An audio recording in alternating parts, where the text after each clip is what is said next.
السلام عليكم. احنا مش جايين النهارده نتكلم عن التكييف ال جي، لا عن مميزاته ولا عن عيوبه. احنا جايين نتكلم في حاجه اهم من كده بكتير.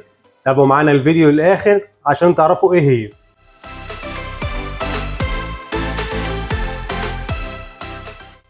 هنتكلم النهارده عن التكييفات بصفه عامه.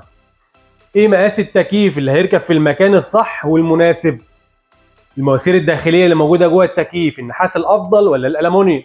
ميزه البلازما اللي بتسحب الروائح وتقتل البكتيريا، هل هي فعاله ولا اسم على الفاضي؟ الانفرتر وتوفير الكهرباء، نشتري تكييف انفرتر ولا نشتري تكييف عادي؟ في البدايه كده، مقاسات التكييفات اللي موجوده داخل مصر بتتراوح ما بين الواحد ونص والاتنين وربع والتلاته والخمسه حصان، ودي المقاسات الشائعه في البيوت بتاعتنا. ومفيش تكييف اقل من واحد ونص حصان. في بعض عملاء بتيجي تقول لنا يا جماعه انا عندي مساحه صغيره فعاوز تكييف واحد حصان او واحد وربع. مفيش تكييف اقل من واحد ونص حصان. طب المقاسات اللي احنا قلناها، ايه المساحه اللي تلائمها اللي تتحط فيها؟ ليها حسبه من اتنين. اول حسبه وهي صعبه شويه، ان احنا هنضرب الطول بتاع المكان في العرض في الارتفاع في 250 ونقسمه على 8000، هيطلع لنا رقم نقربه لاقرب رقم صحيح. الحسبه الاسهل ان احنا التكييف ده مثلا لو هيتحط في غرفه في دور اخير منه للسطح ومنه للشمس، الحصان هيكيف 8 متر. طيب التكييف ده لو هيتحط مثلا في غرفه وفوقها ادوار متكرره، يبقى الحصان هيكيف 10 متر.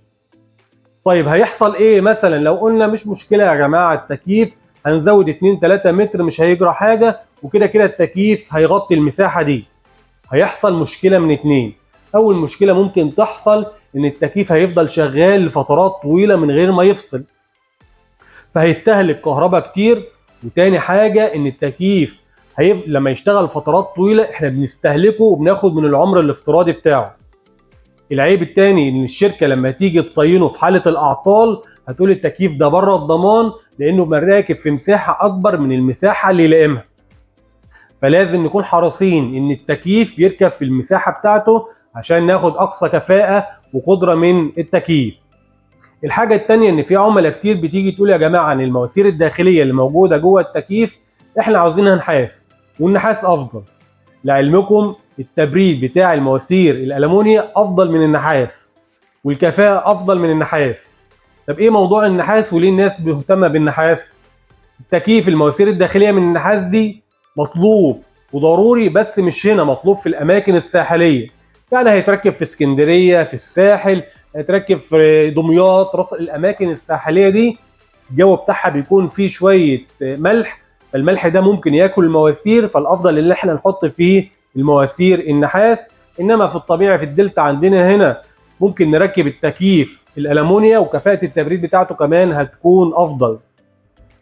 ولو حريصين ان احنا عاوزين كده كده ناخد تكييف المواسير نحاس، فمعظم الشركات اللي بتنزل التكييف بارد ساخن بتعمل المواسير بتاعته من النحاس. يبقى لو عاوزين تكييف نحاس وموجودين في اي مكان في الدلتا هنا، نسأل عن التكييف البارد ساخن بغض النظر عن الشركة المصنعة. الحاجة اللي بعد كده البلازما. هل البلازما لها فعالية؟ على الإطلاق ولا لها لازمة. والافضل ان احنا لو لقينا التكييف من البدايه في بلازما ما نشتروش ونوفر في ثمن التكييف اللي هندفعه.